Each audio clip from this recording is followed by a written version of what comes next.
ವಿಧಾನ ಪರಿಷತ್ ಸಭಾಪತಿ ಸ್ಥಾನಕ್ಕೆ ಬಸವರಾಜ ಹೊರಟ್ಟಿ ಅವರು ರಾಜೀನಾಮೆ ನೀಡಿದ್ದಾರೆ.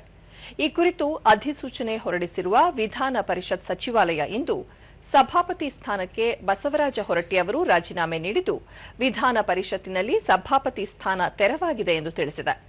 ಬೆಂಗಳೂರಿನಲ್ಲಿ ಈ ಕುರಿತು ಪ್ರತಿಕ್ರಿಯಿಸಿರುವ ಮುಖ್ಯಮಂತ್ರಿ ಶಿವಕುಮಾರ್, ವಿಧಾನ ಪರಿಷತ್ ಸಭಾಪತಿ ಸ್ಥಾನಕ್ಕೆ ಬಸವರಾಜ ಹೊರಟ್ಟಿ ಅವರು ನೀಡಿರುವ ರಾಜೀನಾಮೆಯನ್ನು ಅಂಗೀಕರಿಸಲಾಗಿದೆ. ಬದಲಿ ವ್ಯವಸ್ಥೆಯಾಗುವವರೆಗೂ ಅವರನ್ನೇ ಆ ಸ್ಥಾನದಲ್ಲಿ ಮುಂದುವರೆಸುವಂತೆ ರಾಜ್ಯಪಾಲರಿಗೆ ಪತ್ರ ಬರೆಯಲಾಗಿದೆ ಎಂದು ಹೇಳಿದ್ದಾರೆ.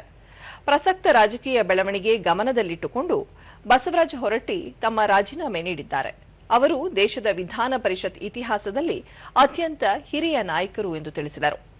ಇದೇ 13ರಂದು ವಿಧಾನಮಂಡಲ ಅಧಿವೇಶನ ಆರಂಭವಾಗಲಿದ್ದು, 14ರಂದು ನೂತನ ಉಪಸಭಾಪತಿ ಆಯ್ಕೆ ಪ್ರಕ್ರಿಯೆ ನಡೆಯಲಿದೆ.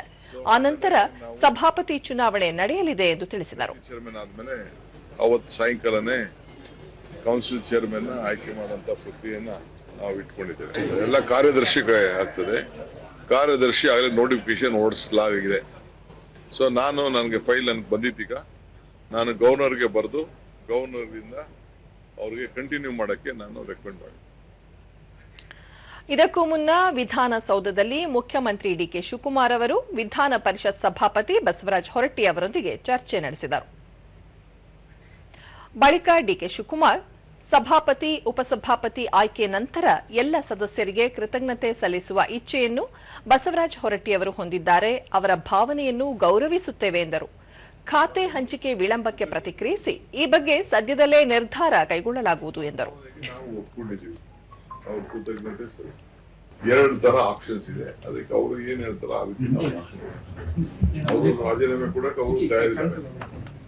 ನಾವು ಅದಕ್ಕೆ ಏನ್ ತೊಂದರೆ ಡಿಕ್ಲೇರ್ ಮಾಡೇಬಿಟ್ಟಿ ಅವರು ಡಿಕ್ಲೇರ್ ಮಾಡಿದ್ದಾರೆ. ಅರ್ಥ ಆಯ್ತಾ? ಈಗ ಸಪೋಸ್ ಅವ್ರು ರಾಜೀನಾಮೆ ಇವತ್ತು ಕೊಟ್ರು ಅವ್ರನ್ನೇ ನಾನು ಟೋಟಲ್ ಟರ್ಮ್ ಸ್ಪೀಕರ್ ಚೇರ್ಮನ್ ಆಗಿ ಅವ್ರನ್ನೇ ಅಪಾಯಿಂಟ್ಮೆಂಟ್ ಮಾಡಬೇಕು. ಅವತ್ತು ಅವರೇ ಕೂತಿರ್ತಾರೆ. ಅವತ್ತು ಸಪೋಸ್ ಇಫ್ ಈ ವೇಕೇಸ್ ನಾವು ಆನ್ ಬೇಸಿಕ್ ಪ್ರಿನ್ಸಿಪಲ್ ಅವ್ರನ್ನೇ ನಾನು ಅಪಾಯಿಂಟ್ಮೆಂಟ್ ಮಾಡಬೇಕಾಗ್ತದೆ. Because is the senior most member. ಅವರೇ ಮಾಡ್ಬೇಕಾಗ್ತದೆ. ಅವ್ರಿಗೆ ಏನ್ ಬೇಕು ಅವ್ರ ಕೆಲಸ ಜವಾಬ್ದಾರಿಯನ್ನು ಅವ್ರು ಮಾಡ್ಬೇಕು.